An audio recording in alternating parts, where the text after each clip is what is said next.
ಪ್ರಿಯ ವೀಕ್ಷಕರೇ ನಮಸ್ಕಾರ. ನಾನು ವೀರೇಶ್ ಗಡ್ಡಿಮಾಳ್. ಎಸ್ ನ್ಯೂಸ್ಗೆ ಸ್ವಾಗತ. ಇಂದಿನ ಮುಖ್ಯಾಂಶಗಳು. ರಾಜ್ಯದಲ್ಲೇ ಪ್ರಥಮ ಬಾರಿಗೆ ಮಾಡೆಲ್ ಪ್ರಾಥಮಿಕ ಆರೋಗ್ಯ ಕೇಂದ್ರಕ್ಕೆ ಶಾಸಕ ಆರ್ ಬಸನಗೌಡ ತುರ್ವಿಹಾಳ್ ಭೂಮಿ ಪೂಜೆ.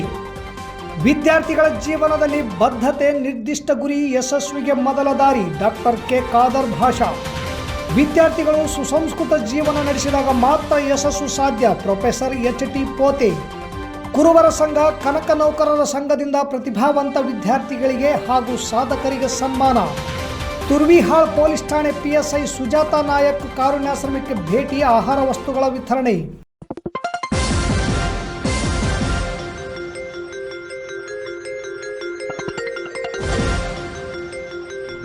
ಎಸ್ ನ್ಯೂಸ್, ಇದು ನಿಮ್ಮ ಧ್ವನಿ.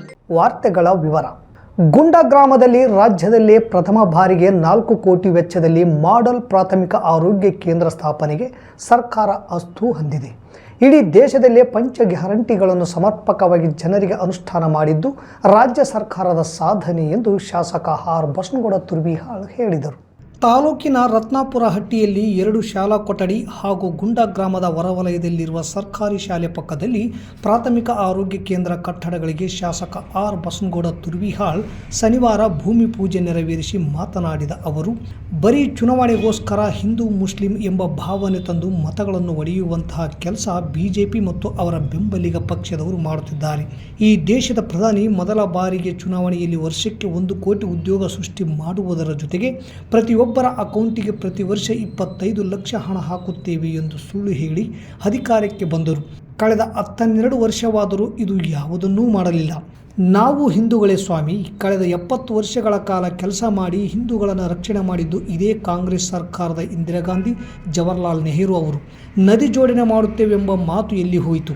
ರೈತರು ತಮ್ಮ ಬದುಕಿನ ಬೇಡಿಕೆಗಳಿಗಾಗಿ ವರ್ಷಾನುಗಟ್ಟಲೆ ದೆಹಲಿಯಲ್ಲಿ ಪ್ರತಿಭಟನೆ ನಡೆಸಿದರೆ ಅವರಿಗೆ ಕಿಮ್ಮತ್ತು ಕೊಡದೆ ಅವರ ಮೇಲೆ ಟ್ರ್ಯಾಕ್ಟರ್ ಹತ್ತಿಸುವುದು, ರಸ್ತೆಗೆ ಮುಳ್ಳು ಮಳೆ ಹೊಡೆಯುವುದು ಮಾಡಿದಿರಲ್ಲ. ರೈತರ ಬಗ್ಗೆ ನಿಮಗೆ ಕಿಂಚಿತ್ತು ಗೌರವ ಇದೆಯೇ ಎಂದು ಪ್ರಶ್ನಿಸಿದರು. ಸರ್ಕಾರಿ ಪ್ರೌಢಶಾಲೆಯ ಮುಖ್ಯ ಗುರುಗಳಾದ ಚಿದಾನಂದಯ್ಯ ಗುರುವಿನ್ ಮಾತನಾಡಿ, ಗುಂಡಾ ಗ್ರಾಮದಲ್ಲಿ ಪ್ರಾಥಮಿಕ ಆರೋಗ್ಯ ಕೇಂದ್ರ ಹಾಗೂ ವಸತಿ ನಿಲಯ, ಗ್ರಾಮ ಪಂಚಾಯಿತಿ ಕಟ್ಟಡ ನಿರ್ಮಾಣ ಮಾಡಲು 3-4 ಇಲಾಖೆಗಳ ಸಹಯೋಗದಲ್ಲಿ ಶಾಸಕರು ಮುಂದಾಗಿರುವುದು ನೋಡಿದರೆ ಅಭಿವೃದ್ಧಿ ಕಡೆಗೆ ಪಣ ತೊಡುವ ಮನಸ್ಸು ತೋರಿಸುತ್ತದೆ ಎಂದರು. ನಂತರ ವಕೀಲರಾದ ನಿರ್ಪದಪ್ಪ ಗುಡಿಹಾಳ್ ಮಾತನಾಡಿ, ರತ್ನಾಪುರ ಹಟ್ಟಿಯಲ್ಲಿ 24 ಲಕ್ಷದ ವೆಚ್ಚದಲ್ಲಿ 2 ಕೊಠಡಿ ಹಾಗೂ ಗುಂಡಾ ಗ್ರಾಮದಲ್ಲಿ 4 ಕೋಟಿ ರೂಪಾಯಿ ವೆಚ್ಚದಲ್ಲಿ ಇಡೀ ರಾಜ್ಯದಲ್ಲಿ ಪ್ರಥಮ ಬಾರಿಗೆ ಮಾಡೆಲ್ ಪ್ರಾಥಮಿಕ ಆರೋಗ್ಯ ಕೇಂದ್ರವನ್ನು ನಿರ್ಮಿಸಲು ಶಾಸಕರು ಮುಂದಾಗಿದ್ದಾರೆ. ವ್ಯಕ್ತಿಯ ಸರ್ವತೋಮುಖ ಅಭಿವೃದ್ಧಿಗೆ ಶಿಕ್ಷಣ, ಆರೋಗ್ಯ, ವಸತಿ ಮತ್ತು ಬಹಳ ಮುಖ್ಯವಾದ ಈ ಭಾಗದ 13 ಹಳ್ಳಿಗಳ ಜೀವನಾಡಿ ಕನಕನಾಲ ಯೋಜನೆಗೆ 134 ಕೋಟಿ ಇಟ್ಟು ರೈತರ ಬದುಕು ಹಸನಾಗಿಸುವ ಕೆಲಸಕ್ಕೆ ಮುತುವರ್ಜಿ ವಹಿಸಿದ್ದಾರೆ. ಇಂತಹ ಅನೇಕ ಅಭಿವೃದ್ಧಿ ಪರ ನಿಂತ ಶಾಸಕರ ಕೈಯನ್ನು ನಾವೆಲ್ಲರೂ ಇನ್ನಷ್ಟು ಬಲಪಡಿಸೋಣ. ರಾಜ್ಯದ 224 ಕ್ಷೇತ್ರಗಳಲ್ಲಿ ಅತಿ ಹೆಚ್ಚು ಕ್ಷೇತ್ರ ಸಂಚಾರ ಮಾಡಿದ ಶಾಸಕರು ಎಂದರೆ ಅದು ಮಸ್ಕಿ ಕ್ಷೇತ್ರದ ಶಾಸಕ ಆರ್ ಬಸನಗೌಡ ತುರ್ವಿಹಾಳ್ ಮಾತ್ರ ಎಂದು ತಿಳಿಸಿದರು. ನಂತರ ತಾಲೂಕು ಆರೋಗ್ಯ ಅಧಿಕಾರಿ ಅಯ್ಯನಗೌಡ ಮಾತನಾಡಿ, ತುರ್ವಿಹಾಳ್ ಪ್ರಾಥಮಿಕ ಆರೋಗ್ಯ ಕೇಂದ್ರ ಉಪಕೇಂದ್ರಗಳನ್ನು ಹೊಂದಿದ ಅತಿ ದೊಡ್ಡ ಆರೋಗ್ಯ ಕೇಂದ್ರವಾಗಿದೆ. ತುರ್ವಿಹಾಳ್ PHCಗೆ ಬೇಕಾದ ಕಟ್ಟಡ, ವೈದ್ಯರು, ಸಿಬ್ಬಂದಿಗಳು ಈಗಾಗಲೇ ಅನುಮೋದನೆಯಾಗಿದ್ದಾರೆ. ಇದಕ್ಕೆಲ್ಲ ಶಾಸಕರ ಇಚ್ಛಾಶಕ್ತಿಯೇ ಕಾರಣ. ಆಂಬ್ಯುಲೆನ್ಸ್ ವಾಹನಗಳು ಅತಿ ಸರಳವಾಗಿ ಬರಲು ಮುಖ್ಯ ರಸ್ತೆಯಲ್ಲಿ ಆಸ್ಪತ್ರೆಗಳು ಇರಬೇಕು ಎಂದರು.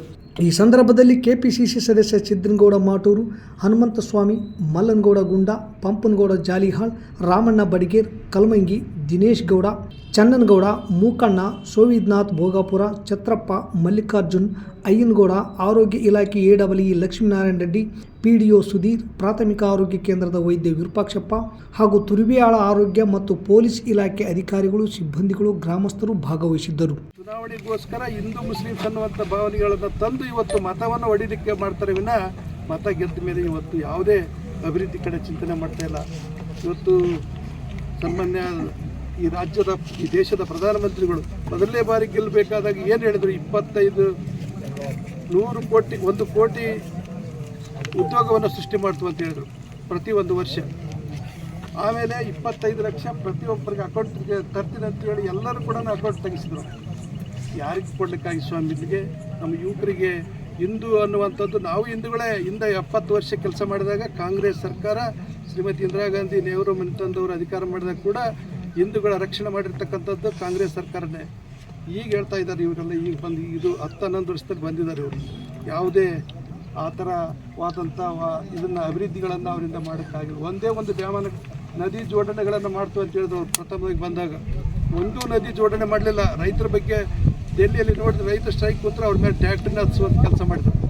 ಇಂಥ ಒಂದು ಕೆಟ್ಟ ವ್ಯವಸ್ಥೆ ಇವತ್ತು ಜನರ ಹಳ್ಳಿಗಳಲ್ಲಿ ಹಿಂದೂ ಮುಸ್ಲಿಮ್ಸ್ ಅಂತ ಹುಟ್ಟಿಸುವಂಥ ಕೆಲಸ ಮಾಡಿ ಅದನ್ನು ಜಗಳ ಹಚ್ಚುವಂಥ ಕೆಲಸ ಮಾಡ್ತಾರೆ. ಶಿಸ್ತು, ಬದ್ಧತೆ, ಸಮರ್ಪಣಾ ಭಾವ ಹಾಗೂ ನಿರ್ದಿಷ್ಟ ಗುರಿಯೊಂದಿಗೆ ಸತತ ಪ್ರಯತ್ನವಿದ್ದಾಗ ಮಾತ್ರ ವಿದ್ಯಾರ್ಥಿಗಳು ಯಶಸ್ಸು ಪಡೆಯಲು ಸಾಧ್ಯ. ತರಗತಿಗಳಲ್ಲಿ ಕಲಿಯುವುದರ ಜೊತೆಗೆ ವಿಶೇಷ ಉಪನ್ಯಾಸ, ಸಂವಾದ, ಚರ್ಚೆ ಹಾಗೂ ಇತರೆ ಪಠ್ಯೇತರ ಚಟುವಟಿಕೆಗಳಲ್ಲಿ ತೊಡಗಿಕೊಳ್ಳುವುದು ಉನ್ನತ ಶಿಕ್ಷಣದ ಘಟ್ಟದಲ್ಲಿ ವಿಶೇಷ ಸಾಧನೆ ಮೆರೆದು ಉನ್ನತ ಹುದ್ದೆಗಳನ್ನು ಅಲಂಕರಿಸಿ ಸಮಾಜಕ್ಕೆ ಉತ್ತಮ ಸೇವೆ ಸಲ್ಲಿಸಬಹುದು ಎಂದು ಡಾಕ್ಟರ್ ಕೆ ಖಾದರ್ ಭಾಷಾ ಅಭಿಪ್ರಾಯಪಟ್ಟರು. ಪಟ್ಟಣದ ಸರ್ಕಾರಿ ಪ್ರಥಮ ದರ್ಜೆ ಕಾಲೇಜಿನಲ್ಲಿ 2025-26ನೇ ಸಾಲಿನಲ್ಲಿ BA ಮತ್ತು BCom ತರಗತಿಗಳಿಗೆ ಪ್ರವೇಶ ಪಡೆದ ವಿದ್ಯಾರ್ಥಿಗಳಿಗಾಗಿ ನಡೆದ ಒಂದು ದಿನದ ಓರಿಯೆಂಟೇಷನ್ ಕಾರ್ಯಕ್ರಮವನ್ನು ಉದ್ಘಾಟಿಸಿ ಮಾತನಾಡಿದ ಅವರು, ವಿದ್ಯಾರ್ಥಿಗಳ ಶ್ರೇಯೋಭಿವೃದ್ಧಿಗೆ ಲಭ್ಯವಿರುವ ಕಾಲೇಜಿನ ಸಂಪನ್ಮೂಲಗಳು ಹಾಗೂ ವಿಶೇಷ ಸೌಲಭ್ಯಗಳತ್ತ ವಿದ್ಯಾರ್ಥಿಗಳ ಗಮನ ಸೆಳೆದು ಕಾಲೇಜಿನ ನಿಯಮಗಳನ್ನು ಪಾಲಿಸಿ ಜವಾಬ್ದಾರಿಯುತ ಯುವಕ ಯುವತಿಯರಾಗಿ ಮಾದರಿಯಾಗಬೇಕೆಂದು ಕಿವಿಮಾತು ಹೇಳಿದರು. ಪ್ರಾಸ್ತಾವಿಕವಾಗಿ ಮಾತನಾಡಿದ IQAC ಸಂಚಾಲಕ ಡಾಕ್ಟರ್ ಚನ್ನಬಸವ ಉನ್ನತ ಶಿಕ್ಷಣದ ನಿರೀಕ್ಷೆಗಳು ಮತ್ತು ಒಲವುಗಳ ಕುರಿತು ಬೆಳಕು ಚೆಲ್ಲಿದರು. ನಂತರ ನೀಡಿದ ಡಿಜಿಟಲ್ ಪ್ರಸ್ತುತಿಯಲ್ಲಿ ಇಲಾಖೆ ಹಾಗೂ ಕಾಲೇಜಿನ ಸಮಗ್ರ ಚಿತ್ರಣವನ್ನು ನೀಡಿದರು. ನಂತರ ವಿದ್ಯಾರ್ಥಿಗಳು ತಮ್ಮ ಪರಿಚಯ ಮಾಡಿಕೊಂಡು ತಮ್ಮ ಹಿನ್ನೆಲೆ, ಹವ್ಯಾಸ ಹಾಗೂ ಗುರಿಗಳ ಬಗ್ಗೆ ಮಾತನಾಡಿದರು. ಈ ವೇಳೆ ಹಾಜರಿದ್ದ ಸಿಬ್ಬಂದಿ ಕಾರ್ಯದರ್ಶಿ ಹಾಗೂ ಅರ್ಥಶಾಸ್ತ್ರ ವಿಭಾಗದ ಮುಖ್ಯಸ್ಥ ಡಾಕ್ಟರ್ ವೆಂಕಟರಮಣ, ಸಮಾಜಶಾಸ್ತ್ರ ವಿಭಾಗದ ಮುಖ್ಯಸ್ಥ ಹನುಮೇಶ್, ವಾಣಿಜ್ಯಶಾಸ್ತ್ರ ವಿಭಾಗದ ಮುಖ್ಯಸ್ಥ ರಾಜೇಶ್ ತಮಗೆ ಸಂಬಂಧಪಟ್ಟ ಸಮಿತಿಗಳ ಕರ್ತವ್ಯಗಳು ಮತ್ತು ಸೌಲಭ್ಯಗಳ ಕುರಿತು ಸವಿಸ್ತರವಾಗಿ ಮಾತನಾಡಿದರು. ಈ ಕಾರ್ಯಕ್ರಮವನ್ನು ನಿರೂಪಿಸಿ ತಮಗೆ ವಹಿಸಿದ ಸಮಿತಿಗಳ ಬಗ್ಗೆ ಕನ್ನಡ ವಿಭಾಗದ ಮುಖ್ಯಸ್ಥ ಶ್ರೀ ಮೌಲಸಾಬ್ ವಿವರಿಸಿದರು. ನಂತರ ಇತಿಹಾಸ ವಿಭಾಗದ ಮುಖ್ಯಸ್ಥೆ ಗಂಗಾಬಾಯಿ ತಾವು ಸಂಯೋಜಕರಾಗಿರುವ ಸಮಿತಿಗಳ ಕುರಿತು ಮಾಹಿತಿ ನೀಡಿದರು. ವಿವಿಧ ಸ್ಪರ್ಧೆಗಳಲ್ಲಿ ವಿಜೇತರಾದ ವಿದ್ಯಾರ್ಥಿಗಳಿಗೆ ಬಹುಮಾನ ವಿತರಿಸಲಾಯಿತು. ಕುಮಾರಿ ವಜ್ರಮ್ಮ ಪ್ರಾರ್ಥಿಸಿದರು. ಕಾರ್ಯಕ್ರಮದಲ್ಲಿ ಪ್ರಥಮ ವರ್ಷದ BA ಮತ್ತು BCom ವಿಭಾಗದ ವಿದ್ಯಾರ್ಥಿಗಳು ಹಾಜರಿದ್ದರು. ಶಾಲಾ ಕಾಲೇಜಿನಲ್ಲಿ ಬೋಧನೆ ಮಾಡುವ ಉಪನ್ಯಾಸಕರು ವಿದ್ಯಾರ್ಥಿಗಳಲ್ಲಿ ಸುಸಂಸ್ಕೃತ ಜೀವನವನ್ನು ಮೂಡಿಸಬೇಕೆಂದು ಕಲಬುರಗಿ ವಿಶ್ವವಿದ್ಯಾಲಯದ ಕನ್ನಡ ಅಧ್ಯಯನದ ನಿರ್ದೇಶಕರಾದ ಪ್ರೊಫೆಸರ್ HD ಪೋತೆ ಹೇಳಿದರು. ನಗರದ ಟೌನ್ ಹಾಲ್ನಲ್ಲಿ ನಡೆದ ಶ್ರೀ ಆದಿತ್ಯ ಶಿಕ್ಷಣ ಸಂಸ್ಥೆಯ ವತಿಯಿಂದ ಹಮ್ಮಿಕೊಂಡಿದ್ದ PUC ಪ್ರಥಮ ಹಾಗೂ ಪದವಿ ಪ್ರಥಮ ವರ್ಷದ ವಿದ್ಯಾರ್ಥಿಗಳ ಸ್ವಾಗತ ಸಮಾರಂಭದ ಕಾರ್ಯಕ್ರಮ ಉದ್ಘಾಟಿಸಿ ಮಾತನಾಡಿದ ಅವರು, ಈ ಹಿಂದಿನ ಕಾಲದಲ್ಲಿ ಇದ್ದಂತಹ ಮೌಲ್ಯಯುತ ಗುಣಮಟ್ಟದ ಶಿಕ್ಷಣವು ಈಗಿನ ವಿದ್ಯಾರ್ಥಿಗಳಲ್ಲಿ ಇಲ್ಲದಂತಾಗಿದೆ. ಹೀಗಾಗಿ ನಮ್ಮ ದೇಶವು ಶಿಕ್ಷಣದಲ್ಲಿ ತೀವ್ರ ಹಿಂದುಳಿದಿರುವುದು ವಿಷಾದನೀಯ ಸಂಗತಿಯಾಗಿದೆ. ಅದಕ್ಕಾಗಿ ಮೌಲ್ಯಯುತ ಗುಣಮಟ್ಟದ ಶಿಕ್ಷಣವನ್ನು ನೀಡಲು ಪ್ರತಿಯೊಂದು ಶಿಕ್ಷಣ ಸಂಸ್ಥೆ ಹಾಗೂ ಉಪನ್ಯಾಸಕರು ಮುಂದಾಗಬೇಕಿದೆ. ಡಾಕ್ಟರ್ ಬಾಬಾ ಸಾಹೇಬ್ ಅಂಬೇಡ್ಕರ್ ಅವರು ಪಟ್ಟಂಥ ಶಿಕ್ಷಣದ ಶ್ರಮ, ಅವರು ನೀಡಿದಂಥ ಸಂವಿಧಾನವನ್ನು ಇಂದಿನ ಪ್ರತಿಯೊಬ್ಬ ವಿದ್ಯಾರ್ಥಿಗಳು ಅರಿತುಕೊಳ್ಳಬೇಕು. ಇಂದಿನ ವಿದ್ಯಾರ್ಥಿಗಳು ಸಮಯ ಪಾಲನೆ, ಶಿಸ್ತು, ಸತತ ಅಭ್ಯಾಸವನ್ನು ಮೈಗೂಡಿಸಿಕೊಂಡು ಯಶಸ್ಸು ಪಡೆಯಲು ಕರೆ ನೀಡಿದರು. ಹಿರಿಯ ಸಾಹಿತಿ ಹಾಗೂ ತಾಳಿಕೋಟೆಯ SK ಮಹಾವಿದ್ಯಾಲಯದ ಸಹಾಯಕ ಪ್ರಾಧ್ಯಾಪಕಿ ಪ್ರೊಫೆಸರ್ ಸುಜಾತಾ ಚಲುವಾದಿ ಮಾತನಾಡಿ, ಬುದ್ಧ, ಬಸವ, ಅಂಬೇಡ್ಕರ್ ಅವರ ಆದರ್ಶಗಳು ಇಂದಿನ ವಿದ್ಯಾರ್ಥಿಗಳಿಗೆ ಪ್ರಸ್ತುತವಾದುದಾಗಿವೆ. ಹೀಗಾಗಿ ಇಂಥ ಮಹಾನ್ ವ್ಯಕ್ತಿಗಳ ಸರಳ ಜೀವನ ಹಾಗೂ ಅವರ ಮೌಲ್ಯಗಳನ್ನು ಅಳವಡಿಸಿಕೊಂಡು ಹೋಗಬೇಕೆಂದರು. ಪಾಟೀಲ್ ಶಿಕ್ಷಣ ಸಂಸ್ಥೆಯ ಕಾರ್ಯದರ್ಶಿ RC ಪಾಟೀಲ್, ಆಕ್ಸ್ಫರ್ಡ್ ಕಾಲೇಜಿನ ಅಧ್ಯಕ್ಷ ಸತ್ಯನಾರಾಯಣ ಶ್ರೇಷ್ಠಿ, ವಿಜಡಂ ಕಾಲೇಜಿನ ಕಾರ್ಯದರ್ಶಿ ಅನಿಲ್ ಕುಮಾರ್ ಮಾತನಾಡಿದರು. ಸಂಸ್ಥೆಯ ಅಧ್ಯಕ್ಷ ಸುರೇಶ್ ರೆಡ್ಡಿ ಅಧ್ಯಕ್ಷತೆ ವಹಿಸಿ ಮಾತನಾಡಿದರು. ಕಾರ್ಯಕ್ರಮದಲ್ಲಿ ವನಸಿರಿ ಫೌಂಡೇಶನ್ ರಾಜ್ಯಾಧ್ಯಕ್ಷ ಅಮರೇಗೌಡ ಮಲ್ಲಾಪುರ್, ಹಾಲುಮತ ಸಮಾಜದ ತಾಲೂಕು ಅಧ್ಯಕ್ಷ ಸುರೇಶ್ ಅಚ್ಚೊಳ್ಳಿ, ವಿಜಯ ಪಬ್ಲಿಕ್ ಸ್ಕೂಲ್ ಕಾರ್ಯದರ್ಶಿ ಹನುಮೇಶ್ ಕುಡ್ದೂರ್, ಹಂಪನಾಳ ಸರ್ಕಾರಿ ಪ್ರೌಢಶಾಲೆಯ ಮುಖ್ಯ ಗುರು ಶರಣಬಸವಯ್ಯ, RH ನಂಬರ್ 2ರ ಮುಖ್ಯೋಪಾಧ್ಯಾಯಿನಿ ನೀಲಮ್ಮ, ಕರ್ನಾಟಕ ಪಬ್ಲಿಕ್ ಪ್ರೌಢಶಾಲೆಯ ಸಹ ಶಿಕ್ಷಕ ಬಸವರಾಜ್, ಕನಕೈವ ಸೇನೆಯ ತಾಲೂಕು ಅಧ್ಯಕ್ಷ ನಾಗರಾಜ್ ಬಾದರ್ಲಿ, ಪ್ರಾಚಾರ್ಯರಾದ ಜಡಿಸ್ವಾಮಿ ಗುಡ್ದೂರ್, ತಾಯಪ್ಪ ತಿಡಿಗೋಳ್ ಸೇರಿದಂತೆ ಮತ್ತಿತರರು ವೇದಿಕೆಯಲ್ಲಿದ್ದರು. ನಗರದ ಸುಕಲ್ಪೇಟೆ ನಂಜುಂಡೇಶ್ವರ ಗುರುವಿನ ಮಠದಲ್ಲಿ ಆಗಸ್ಟ್ 31ರ ಭಾನುವಾರದಂದು ಬೆಳಗ್ಗೆ 9ಕ್ಕೆ ನೂತನವಾಗಿ ನಿರ್ಮಿಸಿರುವ ಕಲ್ಯಾಣ ಮಂಟಪ ಉದ್ಘಾಟನೆ ಹಾಗೂ 10 ಗಂಟೆಗೆ ಶ್ರೀ ಕನಕದಾಸ ಕಲ್ಯಾಣ ಮಂಟಪ, ಕುಷ್ಟಗಿ ರಸ್ತೆ, ಸಿಂಧನೂರಿನಲ್ಲಿ ತಾಲೂಕು ಕುರುಬರ ಸಂಘ ಮತ್ತು ಕನಕ ನೌಕರರ ಸಂಘದ ಸಂಯುಕ್ತಾಶ್ರಯದಲ್ಲಿ 2024-25ನೇ ಸಾಲಿನ ಶೈಕ್ಷಣಿಕ ವರ್ಷದ ಪ್ರತಿಭಾವಂತ ವಿದ್ಯಾರ್ಥಿಗಳಿಗೆ ಹಾಗೂ ಸಾಧಕರಿಗೆ ಸನ್ಮಾನ ಹಮ್ಮಿಕೊಳ್ಳಲಾಗಿದೆ ಎಂದು BJP ಮುಖಂಡ ಕೆ ಕರಿಯಪ್ಪ ಹೇಳಿದರು. ಈ ಕಾರ್ಯಕ್ರಮಕ್ಕೆ ಪೂಜ್ಯ ಗುರುಗಳು, ಹಾಲಿ ಮತ್ತು ಮಾಜಿ ಜನಪ್ರತಿನಿಧಿಗಳು, ಮುಖಂಡರು, ಸಮಾಜದ ಬಂಧುಗಳು ಹಾಗೂ ವಿದ್ಯಾರ್ಥಿಗಳು ಪಾಲ್ಗೊಂಡು ಈ ಕಾರ್ಯಕ್ರಮವನ್ನು ಯಶಸ್ವಿಗೊಳಿಸಬೇಕೆಂದು ಸಾರ್ವಜನಿಕರಲ್ಲಿ ಮನವಿ ಮಾಡಿದರು. ಈ ವೇಳೆ ನಗರ ಮಂಡಲ ತಾಲೂಕು ಅಧ್ಯಕ್ಷರಾದ ಸಿದ್ದರಾಮೇಶ್ ಮನ್ನಾಪುರ್ ಇದ್ದರು. ಸಿಂಧೂರು ತಾಲೂಕಿನ ಹಿಂದೂ ಮಹಾಗಣಪತಿಯ ಉತ್ಸವ ಸಮಿತಿ ವತಿಯಿಂದ ಈಗಾಗಲೇ 27ನೇ ತಾರೀಕಿನಿಂದ ಹಿಡಿದು ಇಲ್ಲಿವರೆಗೂ ಕೂಡ ಸತತವಾಗಿ ಎಲ್ಲ ಕಾರ್ಯಕ್ರಮಕ್ಕೆ ಸಿನ್ನೂರು ತಾಲೂಕಿನ ಎಲ್ಲ ಹಿರಿಯರು ಮತ್ತು ಯುವಕರು ಕೂಡ ಆಗಮಿಸಿ ಕಾರ್ಯಕ್ರಮವನ್ನು ಯಶಸ್ವಿಗೊಳಿಸೋದಕ್ಕೆ ನಾನು ಅಭಿನಂದನೆಗಳನ್ನು ಸಲ್ಲಿಸುತ್ತಾ ಅದರ ಜೊತೆಯಲ್ಲಿ ಕೂಡ ನಾಳೆ ಈ ದೇಶದ ಪ್ರಧಾನಮಂತ್ರಿಯಾದಂಥ ನಮ್ಮ ಮೋದಿಯವರು ಕೂಡ ಮನ್ ಕಿ ಬಾತ್ ಕಾರ್ಯಕ್ರಮ ಇರ್ತದೆ. ದಯವಿಟ್ಟು ನಾಳೆ ಮನ್ ಕಿ ಬಾತ್ ಕಾರ್ಯಕ್ರಮವನ್ನು ಕೂಡ ತಾವೆಲ್ಲರೂ ವೀಕ್ಷಣೆ ಮಾಡುವ ಮುಖಾಂತರ ಮತ್ತು ಕೇಳುವಂಥ ಕೆಲಸ ನಮ್ಮೆಲ್ಲ ಭಾರತೀಯ ಜನತಾ ಪಾರ್ಟಿಯ ಪದಾಧಿಕಾರಿಗಳು ಮತ್ತು ಅಭಿಮಾನಿಗಳಿಗೂ ಕೂಡ ನಾಳೆ 11 ಗಂಟೆಗೆ ಮನ್ ಕಿ ಬಾತ್ ಕಾರ್ಯಕ್ರಮವನ್ನು ಕೇಳುವಂಥ ಕೆಲಸ ಕೂಡ ಮಾಡ್ರಿ ಅಂತೇಳಿ ನಾನು ಇವತ್ತಿನ ದಿವಸ ತಮ್ಮೆಲ್ಲರಿಗೆ ಈ ವಿಡಿಯೋ ಮುಖಾಂತರ ಈ ಕಾರ್ಯಕ್ರಮಗಳನ್ನು ಹೇಳ್ತಾ ಇದ್ದೀನಿ. ದಯವಿಟ್ಟು ಎಲ್ಲರೂ ಕಾರ್ಯಕ್ರಮಗಳನ್ನು ಬಂದು ಯಶಸ್ವಿಗೊಳಿಸುವಂಥ ಕೆಲಸ ಆಗಲಿ ಅಂತೇಳಿ ನನ್ನ ನಮಸ್ಕಾರಗಳನ್ನು. ತಾಲೂಕಿನ ತುರ್ವಿಹಾಳ್ ಪೊಲೀಸ್ PSI ಸುಜಾತ ನಾಯಕ್ ಅವರು ತಮ್ಮ ಕುಟುಂಬದೊಂದಿಗೆ ನಗರದ ಕಾರುಣ್ಯಾಶ್ರಮಕ್ಕೆ ಭೇಟಿ ನೀಡಿ ಹಣ್ಣು, ಬ್ರೆಡ್ಡು, ಹಾಲು ವಿತರಿಸಿ ವೃದ್ಧರ ಯೋಗಕ್ಷೇಮ ವಿಚಾರಿಸಿದರು. ಇದೇ ವೇಳೆ ಆಶ್ರಮದ ವತಿಯಿಂದ ಅವರ ಪತಿ ದಸವನ್ ನಾಯಕ್ ವಕೀಲರು, ಮಕ್ಕಳಾದ ಸಾನ್ವಿ ನಾಯಕ್, ಋತಿಕ್ ನಾಯಕ್ ಇವರನ್ನು ಸನ್ಮಾನಿಸಿ ಗೌರವಿಸಲಾಯಿತು. ನಂತರ ಮಾತನಾಡಿದ PSI ಸುಜಾತ ನಾಯಕ್, ಈ ಆಶ್ರಮದಿಂದ ನಮ್ಮ ಇಲಾಖೆಗೆ ಬಹಳ ಉತ್ತಮ ಸಹಕಾರ ದೊರೆಯುತ್ತಿದೆ. ನಮ್ಮ ಗಮನಕ್ಕೆ ಬಂದಿರುವ ಅದೆಷ್ಟೋ ಅನಾಥ ಜೀವಿಗಳನ್ನು ರಕ್ಷಿಸಿ ಈ ಸಂಸ್ಥೆಗೆ ದಾಖಲಿಸಲು ನಮ್ಮ ಇಲಾಖೆಗೆ ಅನುಕೂಲವಾಗಿದೆ. ನಾನು ಸುಮಾರು ವರ್ಷಗಳಿಂದ ಕಾರುಣ್ಯಾಶ್ರಮದ ಸೇವೆಯನ್ನು ಗಮನಿಸುತ್ತಾ ಬಂದಿದ್ದೇನೆ. ಸರ್ವ ಸಮಾಜದ ಪ್ರೀತಿ, ವಿಶ್ವಾಸ, ಗೌರವ ಗಳಿಸಿರುವ ಕಾರುಣ್ಯಾಶ್ರಮವು ಕರುನಾಡಿನ ಕರುಣೆಯ ಮಂದಿರವಾಗಿದೆ ಎಂದರು.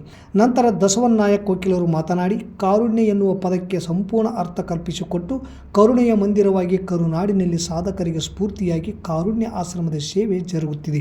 ಈ ಕಾರುಣ್ಯಾಶ್ರಮಕ್ಕೆ ನಮ್ಮ ಕುಟುಂಬದಿಂದ ನಿರಂತರ ಸಹಾಯ ಸಹಕಾರ ದೊರೆಯುತ್ತಿದೆ ಎಂದರು. ಈ ವೇಳೆ ಕಾರ್ಯಾಧ್ಯಕ್ಷರಾದ ಡಾಕ್ಟರ್ ಚನ್ನಬಸಯ್ಯ ಸ್ವಾಮಿ ಹಿರೇಮಠ್, ಸದಸ್ಯರಾದ ಸುಜಾತ ಹಿರೇಮಠ್, ವ್ಯವಸ್ಥಾಪಕರಾದ ಸುಜಾತ ಮಲದಗುಡ್ಡ, ಸಿಬ್ಬಂದಿಗಳಾದ ಸಿದ್ದಯ್ಯ ಸ್ವಾಮಿ, ಮರಿಯಪ್ಪ, ಜ್ಯೋತಿ ಸೇರಿದಂತೆ ಅನೇಕರಿದ್ದರು. ಈ ಒಂದು ಪರಿಸ್ಥಿತಿ ನೋಡಿದ್ರೆ ಅಯ್ಯೋ ಏನಪ್ಪಾ ಇದನ್ನು ಈಗಾಗಲೇ ನಮ್ಮ ಮನೆಯವ್ರು ಮಾತಾಡಿದ್ರು. ಹಳ್ಳಿ ವಾತಾವರಣದಲ್ಲಿ ಈ ತರದ ಕಡಿಮೆ, ತಂದೆ ತಾಯಿನಾಗ್ಲಿ ಮಕ್ಕಳಾಗ್ಲಿ ಇಂತಹ ಒಂದು ಸಂಸ್ಥೆಗಳಿಗೆ ದೂಡಲ್ಲ. ಏನೇ ಇರಲಿ ಆ ಮಕ್ಕಳ ತಿದ್ದುವಂಥ ಕೆಲಸ ಆಗುತ್ತಾ, ತಂದೆ ತಾಯಿಗೆ ಬುದ್ಧಿ ಹೇಳುವಂಥ ಕೆಲಸ ಆಗುತ್ತಾ. ಜಾಸ್ತಿ ಅಂತಂದ್ರೆ ಸಿಟಿಗಳಲ್ಲಿ ಈ ಥರ ಆಗ್ತಾ ಇರ್ತವೆ. ಈಗ ನಾವು ಇಲ್ಲಿರ್ತಕ್ಕಂಥ ತಾಯಂದಿರಲ್ಲಿ ಒಂದು ಕಳಕಳಿ ಏನಪ್ಪಾ ಅಂತಂದ್ರೆ, ನೀವು ಕೂಡ ಮನೆಗೆ ಬಂದಿರತಕ್ಕಂಥ ಸೊಸೆನ ಸರಿಯಾದ ರೀತಿಯಲ್ಲಿ ನೋಡ್ಕೊಳ್ಬೇಕಾಗತ್ತ. ಆ ಒಂದು ಏನಾಗುತ್ತಂದ್ರೆ ತಾಯಿ ಮತ್ತು ಅತ್ತೆಯಲ್ಲಿ ಸ್ವಲ್ಪ ವ್ಯತ್ಯಾಸ ಬಂದಾಗ ಈ ಥರ ಕಿರಿಕಿರಾಗಿ ಜಗಳ ಆಗಿ ಇಂಥ ಒಂದು ಸಂಸ್ಥೆಗಳಿಗೆ ಸೇರ್ಪಡೆ ಮಾಡುವಂಥ ಇದು ಇರ್ತದೆ. ಹಾಗಾಗಿ ನೀವು ಆದರೂ ಕೂಡ ಈ ಒಂದು ಕುಟುಂಬ ತೊರೆದು ಬಂದರೂ ಕೂಡ ಇಲ್ಲೇ ಇರ್ತಕ್ಕಂಥ ಎಲ್ಲ ನಿಮ್ಮ ತಂದೆ ತಾಯಿ ಅನ್ಕೋಬೇಕು, ನಿಮ್ಮ ಅಕ್ಕ ತಂಗಿ ಅನ್ಕೋಬೇಕು, ಎಲ್ಲ ಬಂಧು ಬಳಕನ್ನು ಅನ್ಕೊಂಡು ಒಳ್ಳೆ ರೀತಿಯಿಂದ ನೀವು ಬದುಕನ್ನ ಸಾಗಿಸ್ಬೇಕಂತೇಳಿ ಆಶಿಸು. ಒಂದೆರಡು ಮಾತಾಡೋಕ್ಕೆ ಅವಕಾಶ ಕೊಡ್ತಕ್ಕಂಥ ನನ್ನ ಸೋದರರಿಗೆ ಮುಗಿಸ್ತೇನೆ. ಮತ್ತೊಮ್ಮೆ ಮುಖ್ಯಾಂಶಗಳು. ರಾಜ್ಯದಲ್ಲೇ ಪ್ರಥಮ ಬಾರಿಗೆ ಮಾಡೆಲ್ ಪ್ರಾಥಮಿಕ ಆರೋಗ್ಯ ಕೇಂದ್ರಕ್ಕೆ ಶಾಸಕ ಆರ್ ಬಸನಗೌಡ ತುರ್ವಿಹಾಳ್ ಭೂಮಿ ಪೂಜೆ. ವಿದ್ಯಾರ್ಥಿಗಳ ಜೀವನದಲ್ಲಿ ಬದ್ಧತೆ, ನಿರ್ದಿಷ್ಟ ಗುರಿ ಯಶಸ್ವಿಗೆ ಮೊದಲ ದಾರಿ ಡಾಕ್ಟರ್ ಕೆ ಖಾದರ್ ಭಾಷಾ. ವಿದ್ಯಾರ್ಥಿಗಳು ಸುಸಂಸ್ಕೃತ ಜೀವನ ನಡೆಸಿದಾಗ ಮಾತ್ರ ಯಶಸ್ಸು ಸಾಧ್ಯ ಪ್ರೊಫೆಸರ್ HT ಪೋತೆ. ಕುರುಬರ ಸಂಘ, ಕನಕ ನೌಕರರ ಸಂಘದಿಂದ ಪ್ರತಿಭಾವಂತ ವಿದ್ಯಾರ್ಥಿಗಳಿಗೆ ಹಾಗೂ ಸಾಧಕರಿಗೆ ಸನ್ಮಾನ. ತುರ್ವಿಹಾಳ್ ಪೊಲೀಸ್ ಠಾಣೆ PSI ಸುಜಾತ ನಾಯಕ್ ಕಾರುಣ್ಯಾಶ್ರಮಕ್ಕೆ ಭೇಟಿ, ಆಹಾರ ವಸ್ತುಗಳ ವಿತರಣೆ. ಇಲ್ಲಿಗೆ ವಾರ್ತಾ ಪ್ರಸಾರ ಮುಕ್ತಾಯವಾಯಿತು. ನಿರಂತರ ಸುದ್ದಿಗಾಗಿ ವೀಕ್ಷಿಸಿ ಎಸ್ ನ್ಯೂಸ್. ಇದು ನಿಮ್ಮ ಧ್ವನಿ. ನಮಸ್ಕಾರ. ಕನ್ನಡ ನಾಡಿನ ಇತಿಹಾಸದಲ್ಲಿ ಹೊಯ್ಸಳರು ಶಿಲ್ಪಕಲೆಗೆ ವಿಶಿಷ್ಟ ಕೊಡುಗೆ ನೀಡಿದ್ದಾರೆ. ವಿಷ್ಣುವರ್ಧನ ಅರಸನ ಕಾಲದಲ್ಲಿ ಶಿಲ್ಪಕಲೆಯು ಉತ್ತುಂಗದ ಶಿಖರದಲ್ಲಿತ್ತು. ಆ ಕಾಲಘಟ್ಟದಲ್ಲಿ ಕಲ್ಲಿನಲ್ಲಿ ಕಸೂತಿ ಮಾಡಿ ಕಲ್ಲು ಕರಗಿಸಿ ಹೂ ಮಾಡಿದ ವ್ಯಕ್ತಿ ಶೃಂಗೇರಿ, ಬೇಲೂರು, ಹಳೆಬೀಡು, ಹಂಪಿ, ಐಹೊಳೆ, ಪಟ್ಟದಕಲ್ಲು ಸೇರಿ ಇನ್ನು ಮುಂತಾದ ಪವಿತ್ರವಾದ ಯಾತ್ರಾ ಸ್ಥಳಗಳ ಶಿಲೆಯಲ್ಲಿ ಜೀವಂತ ಕಲೆ ಕಂಡವರೆಂದರೆ ಅಮರ ಶಿಲ್ಪಿ ಜಕಣಾಚಾರಿ. ಅವರ ಸ್ಫೂರ್ತಿಯಿಂದಲೇ ರಾಯಚೂರು ಜಿಲ್ಲೆಯ ಮಸ್ಕಿ ತಾಲೂಕಿನ ಅಂಕುಸದೊಡ್ಡಿ ಗ್ರಾಮದ ಲಕ್ಷ್ಮಣ್ ಈಚನಾಳ್ ಅವರು ವಿಶ್ವ ಮಾನವರಾದ ಜಗಜ್ಯೋತಿ ಬಸವಣ್ಣ, ಸಂವಿಧಾನ ಕರ್ತೃ ಅಂಬೇಡ್ಕರ್, ಸಮಾನತೆಯ ಹರಿಕಾರ ಬಾಬು ಜಗಜ್ಜೀವನ್ ರಾಮ್, ಕ್ರಾಂತಿವೀರ ಸಂಗೊಳ್ಳಿ ರಾಯಣ್ಣ, ಕಿತ್ತೂರು ಚೆನ್ನಮ್ಮ, ಛತ್ರಪತಿ ಶಿವಾಜಿ, ಕನಕದಾಸ, ವಾಲ್ಮೀಕಿ, ಮಹಾತ್ಮ ಗಾಂಧಿ, ಗೌತಮ ಬುದ್ಧ ಹಾಗೂ ಪುನೀತ್ ರಾಜ್ಕುಮಾರ್ ಹೀಗೆ ಒಂದೇ ಎರಡೇ ನೂರಾರು ಕಲಾಕೃತಿಗಳ ಮೂರ್ತಿಗಳನ್ನು ಅತ್ಯುನ್ನತವಾಗಿ ಕಂಚು, ಪಂಚಲೋಹ, POP, ಸಿಮೆಂಟ್, ಐವರ್ ಹಾಗೂ ಮಣ್ಣಿನಿಂದ ತಯಾರಿಸುವಲ್ಲಿ ಪ್ರಮುಖ ಪಾತ್ರ ವಹಿಸಿದ್ದಾರೆ. ಇವರು ಇದಕ್ಕೂ ಮುಂಚೆ ಬೆಂಗಳೂರು, ಚೆನ್ನೈ, ಕೇರಳ, ತಮಿಳುನಾಡು, ಮಹಾರಾಷ್ಟ್ರಗಳಲ್ಲಿ ಮಹಾತ್ಮರ ಅನೇಕ ಮೂರ್ತಿಗಳನ್ನು ಮಾಡಿ ಅಲ್ಲಿನ ಜನರ ಶ್ಲಾಘನೆಗೆ ಪಾತ್ರರಾಗಿದ್ದಾರೆ. ಜೊತೆಗೆ ಕೆಲವು ಸಿನಿಮಾ ಶೂಟಿಂಗಿಗಾಗಿ ಮಣ್ಣಿನ ಮೂರ್ತಿಗಳನ್ನು ಸಹ ಮಾಡಿಕೊಟ್ಟಿದ್ದು ಉಂಟು. ಹೀಗೆ ಹಲವಾರು ಊರುಗಳನ್ನು ಸುತ್ತಿ ಕೊನೆಗೆ ನಮ್ಮೂರು ನಮಗೆ ಮೇಲು ಅನ್ನುವ ಹಾಗೆ ತಮ್ಮ ಸ್ವಗ್ರಾಮ ಅಂಕುಶದೊಡ್ಡಿ ಗ್ರಾಮಕ್ಕೆ ಬಂದು ಬದುಕನ್ನು ಕಟ್ಟಿಕೊಂಡು 10 ಜನಕ್ಕೆ ಕೆಲಸ ಕೊಟ್ಟು ಆಶ್ರಯದಾತರಾಗಿ ನಿಂತಿದ್ದಾರೆ. ಕಡಿಮೆ ಎಂದರೂ ವರ್ಷಕ್ಕೆ 40ರಿಂದ 50ರಷ್ಟು ಹಲವಾರು ಮಹಾನ್ ಪುರುಷರ ಮೂರ್ತಿಗಳನ್ನು ತಯಾರಿಸಿಕೊಡುತ್ತಿದ್ದೇವೆ.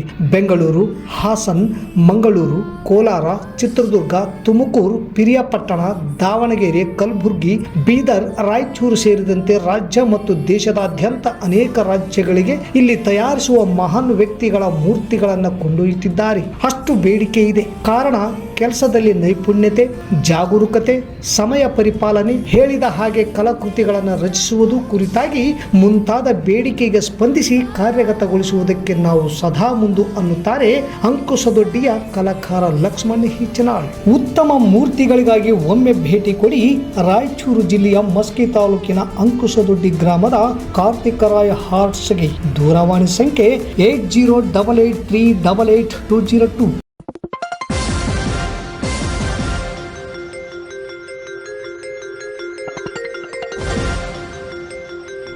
ಎಸ್ ನ್ಯೂಸ್ ಇದು ನಿಮ್ಮ ಧ್ವನಿ.